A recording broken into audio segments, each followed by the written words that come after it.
ಇಲ್ಲ, ಇವತ್ತು ನಮ್ಮ ಶಾಸಕಾಂಗ ಪಕ್ಷದ ಸಭೆ ಇದೆ ಸಾಯಂಕಾಲ. ಅದಕ್ಕೆ ಕುಮಾರಸ್ವಾಮಿ ಅವರು ಇಲ್ಲೇ ಕ್ಯಾಂಪ್ ಮಾಡ್ತಾರೆ. ಚಿಕ್ಕಮಗಳೂರಲ್ಲಿ ರಿವ್ಯೂ ಮೀಟಿಂಗ್ ಮಾಡ್ಕೊಂಡು ಬರ್ತಾರೆ. ಅಲ್ಲಿ ಹಾಸನದಲ್ಲಿ ಶಾಸಕಾಂಗ ಸಭೆ ಇದೆ.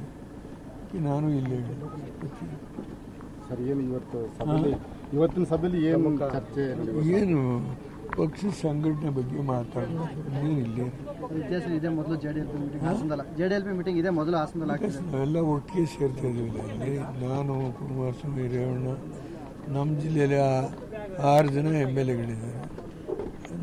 ಮೈಸೂರು ಹತ್ರ ಆಗುತ್ತೆ, ಮಂಡ್ಯ ಹತ್ರ ಆಗುತ್ತೆ, ತುಮಕೂರು ಹತ್ರ ಆಗುತ್ತೆ. ಎಲ್ಲರೂ ಬೆಂಗಳೂರಲ್ಲಿ ಒಬ್ಬರೇ ಇದ್ದಾರೆ.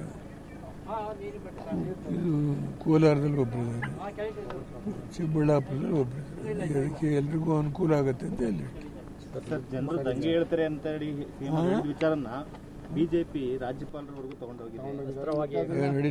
ಅದೆಲ್ಲ ಅದಕ್ಕೆಲ್ಲ ಉತ್ತರ ಕೊಡಲ್ಲ. ಈ ಬಗ್ಗೆ ಮತ್ತಷ್ಟು ಮಾಹಿತಿನ ಕೊಡ್ತಾರೆ ನಮ್ಮ ಪ್ರತಿನಿಧಿ ಪ್ರಕಾಶ್. ಗೌರ್ಮೆಂಟ್ನ ಎಲ್ಲಾ ಒಂದು ಮೀಟಿಂಗ್ಸ್ ಆಗಿರಬಹುದು, ಸಭೆ ಆಗಿರಬಹುದು, ಎಲ್ಲವೂ ಕೂಡ ಏನು ಬೆಂಗಳೂರಲ್ಲಿ ನಡೆಯುತ್ತೆ, ಬೆಂಗಳೂರಿನ ವಿಧಾನಸೌಧಗಳಲ್ಲಿ ನಡೆಯಬಹುದು ಅಥವಾ ಒಂದು ಸ್ಟಾರ್ ಹೋಟೆಲ್ಗಳಲ್ಲಿ ನಡೆಯುತ್ತೆ. For the first time JDLP meeting ನ ಹಾಸನದಲ್ಲಿ ಯಾಕೆ ಇಟ್ಟಿರೋದು ಅಂತ? ಖಂಡಿತವಾಗ್ಲೂ ದಿವ್ಯಾ ರಘುನಾಥ್, ಯಾಕಂತಂದ್ರೆ ಜೆಡಿಎಸ್ ನ ಇತಿಹಾಸದಲ್ಲೇ ಕೂಡ ಪ್ರಥಮವಾಗಿ ಇವತ್ತು ಹಾಸನದಲ್ಲಿ ಜೆಡಿಎಲ್ಪಿ ಶಾಸಕಾಂಗ ಪಕ್ಷದ ಸಭೆಯನ್ನು ಕೂಡ ಕರೆದಿರೋದು. ಯಾಕಂತಂದ್ರೆ ಆ ಪ್ರಶ್ನೆ ಮಾಜಿ ಪ್ರಧಾನಿ HD ದೇವೇಗೌಡರನ್ನು ಕೂಡ ನಾವು ಪ್ರಶ್ನೆ ಮಾಡಿದಂತಹ ಸಂದರ್ಭದಲ್ಲಿ ಇವತ್ತು ನಮ್ಮ ಕುಟುಂಬದವರೆಲ್ಲರೂ ಕೂಡ ದೇವಸ್ಥಾನಕ್ಕೆ ಹೋದಂತಹ ಸಂದರ್ಭದಲ್ಲಿ ಬೆಂಗಳೂರಿನಲ್ಲಿ ಯಾರು ಇರ್ಲಿಲ್ಲ. ಹಾಗಾಗಿ ನಾವು ಹಾಸನದಲ್ಲಿ ಜೆಡಿಎಸ್ ಶಾಸಕಾಂಗ ಪಕ್ಷದ ಸಭೆಯನ್ನು ಕೂಡ ನಾವು ಇಟ್ಕೊಳ್ಬೇಕಾಗಿತ್ತು. ಹಾಗಾಗಿ ಎಲ್ಲಾ ನಮ್ಮ ಜೆಡಿಎಸ್ ಶಾಸಕರೇನಿದ್ದಾರೆ, ಹಾಗಾಗಿ ಅವರನ್ನು ಕೂಡ ಈಗಾಗಲೇ ಸಭೆಗೆ ಬರುವಂತೆ ಆಹ್ವಾನ ಮಾಡಿದ್ದೀವಿ. ನಾನು ಕೂಡ ಸಭೆಗೆ ಹೋಗ್ತಾ ಇದ್ದೀನಿ. ಇನ್ನೇನು ಕೆಲವೇ ಕ್ಷಣಗಳಲ್ಲಿ ಕೂಡ ಮಾಜಿ ಪ್ರಧಾನಿ HD ದೇವೇಗೌಡರು ಹಾಸನದ ಹೊಯ್ಸಳ ರೆಸಾರ್ಟ್ ಏನಿದೆ ಅಲ್ಲಿಗೆ ಕೂಡ ಆಗಮಿಸ್ತಾರೆ. ಈಗಾಗಲೇ ಹಾಸನದ ಬೂನಹಳ್ಳಿ ಹೆಲಿಪ್ಯಾಡ್ಗೆ ಇಳಿದಂತಹ ಮಾಜಿ ಪ್ರಧಾನಿ HD ದೇವೇಗೌಡರು ಜೊತೆಗೆ ಅನಿತಾ ಕುಮಾರಸ್ವಾಮಿ ಮತ್ತೆ ಅವರ ಪತ್ನಿ ಚೆನ್ನಮ್ಮ ಏನಿದ್ದಾರೆ ಅವರು ಕೂಡ ಕುಟುಂಬ ಸಮೇತರಾಗಿ ಬಂದಿರುವಂತದ್ದು.